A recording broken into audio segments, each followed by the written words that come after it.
பண்றதில்ல. ஒரு ஹாய்ன்னு சொன்னீங்கன்னா, உங்களுக்கு தெரிஞ்ச சில டிப்ஸ் எல்லாம் சொன்னீங்கன்னா, நாங்களும் தெரிஞ்சுப்போம். யார் இருக்கீங்க, இல்லையான்னு தெரியல எனக்கு. ம். சொல்லுங்க ஃப்ரெண்ட்ஸ்.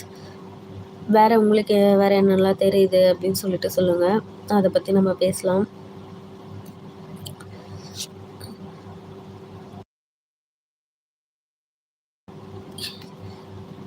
நம்ம தனியா பேசுறத யாராச்சும் ஒருத்தர் வந்து டாபிக் ஏதாச்சும் குடுத்து, அத பத்தி சொல்லும்போது இன்னும் கொஞ்சம் நல்லாயிருக்கும்.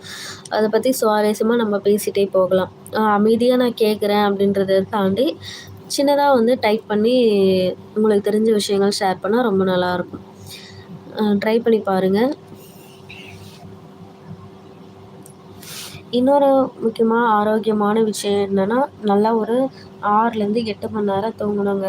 தூங்கும்போது கண்டிப்பா எல்லாருமே மொபைல முதல்ல வந்து சைலன்ட்ல போட்டு தூங்கணும். நைட்டு மட்டும் அத ஃபாலோ பண்ணுங்க. ஏன்னா டே ஃபுல்லாவும் சைலன்ட்ல வச்சிருக்கிறது ரொம்ப வந்து தப்பு. யாராவது நமக்கு எமர்ஜென்சின்னு கால் பண்ணுவாங்க. ஃபோன முதல்ல கண்டுபிடிச்சவங்க தாங்க சொல்லணும். எப்போ ஃபோன் வருதுன்னே தெரிய மாட்டேங்குது. அதிலயே பல டென்ஷன் ஆயிப்போது. திடீர்னு நல்லா தூங்கிட்டே இருப்போம். ஃபோன் அலாரம் எழுச்சி அடிக்கிற சத்தத்தில பயந்து எந்திரிக்க வேண்டியதா இருக்கு. அதனால தான் சொல்றேன்.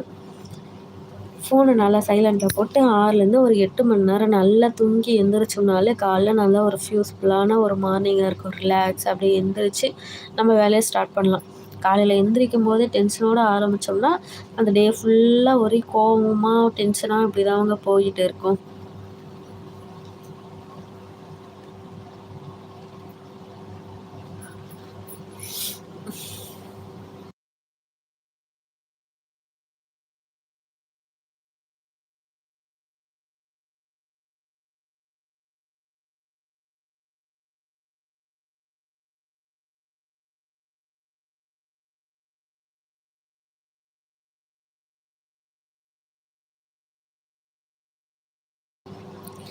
லைவ்ல யார் இருக்கீங்கன்னு தெரியல.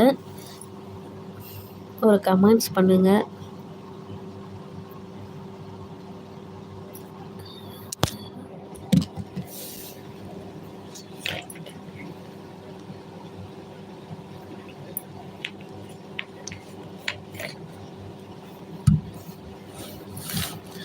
ஆமா முருகா.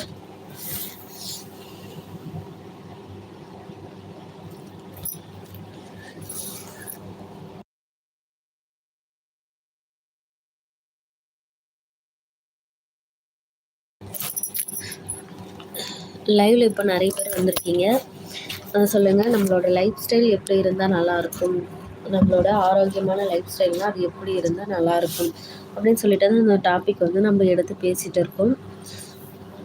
அப்படி இல்லைனாலும் பரவாயில்ல. உங்களுக்கு தெரிஞ்ச சில விஷயங்களெல்லாம் ஷேர் பண்ணுங்க. நம்மளும் வந்து தெரிஞ்சுக்கலாம்.